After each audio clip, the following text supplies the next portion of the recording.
Bienvenue à cette cérémonie de transfert de la 380 MSN 4, donc d'Airbus au musée de l'air et de l'espace au Bourget. Aujourd'hui, plus de 136 000 personnes travaillent pour Airbus dans le monde entier.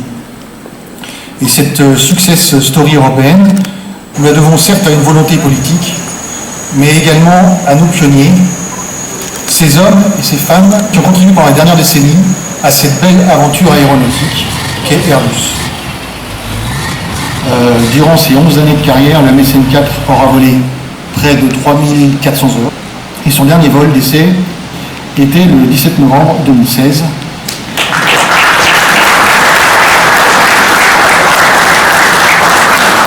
Personnellement, la chance, car j'ai été invité à voler par Airbus sur A380.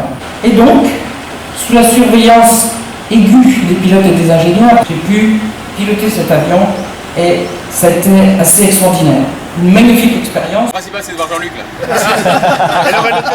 Remerciements à bien sûr Fabrice Brégier, le président d'Airbus, qui nous soutient au sein du département héritage dans le travail que nous faisons pour la préservation et la valorisation du patrimoine, et puis à Alain Florence, le directeur du programme A380, qui a accepté que cet avion soit transféré aujourd'hui au Bourget.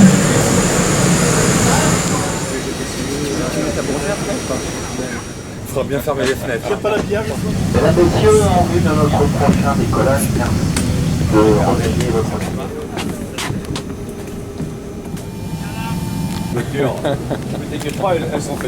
Les galères des Restez en conventions, place. tout ça, on dit Restez en pas. place. Les conventions, les ADP. Nos amis les juristes. A380, rappelez-vous, au début, c'était l'A3XX, c'est la fin d'un cycle.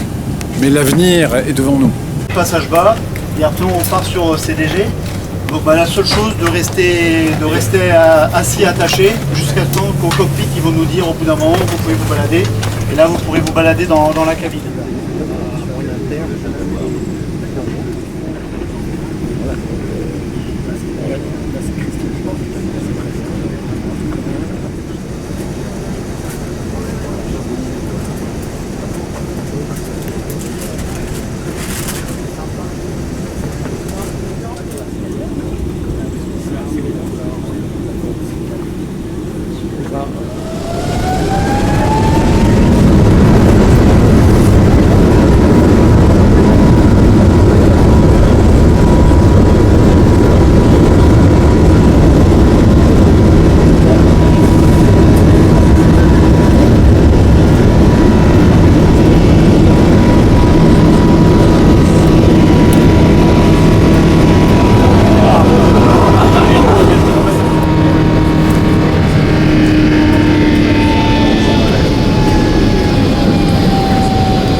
On a pas demandé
L'arrivée de l'A380 au musée du Bourget, c'est aussi un symbole.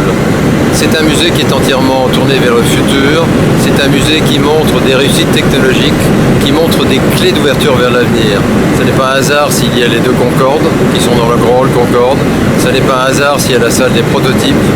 L'A380 lui-même, c'est une clé vers la technologie et de l'avenir, ça le reste. Et il va vivre maintenant pour les nouvelles générations, pour les jeunes, qui vont découvrir ce qu'on est capable de faire, notamment quand on se met tous ensemble entre Européens. Ah, ça s'arrose, ça. Ah, il pleut.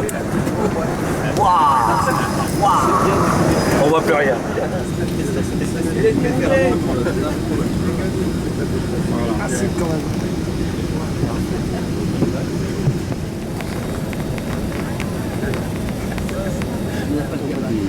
Des avions privés qui viennent du Koweït ou d'Arabie Saoudite.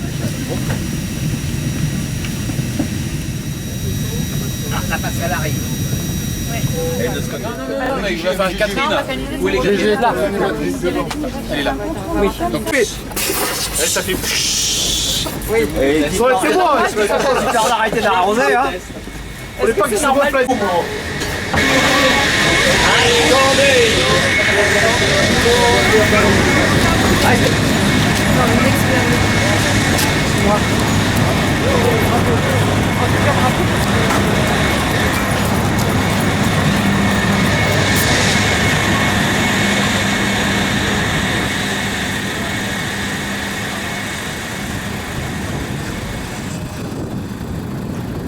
Je dois dire que nous sommes tous très émus par ce que nous venons de vivre. Nous vivons aujourd'hui un moment vraiment historique, parce que nous accueillons sur le tarmac du Bourget le premier Airbus que ce très grand musée français et européen va compter dans ses collections. Oui, bonjour à tous, oui, donc c'est la 4L de Guédé. Bon, c'est comme ça qu'il a été appelé rapidement dans les essais en vol. D'abord il était tout blanc, 4 parce que c'était la MSN 4, L parce que c'est le programme comme ça qu'on l'appelle, le programme Large Aircraft, 4L, et puis c'était le Whisky Delta Delta, donc tout le monde l'appelait DD, et d'ailleurs tout à l'heure quand on a fait le passage basse vitesse, merci Hugues, à 500 pieds en quittant Toulouse, on a eu sur la fréquence, au revoir ce beau gros DD, voilà.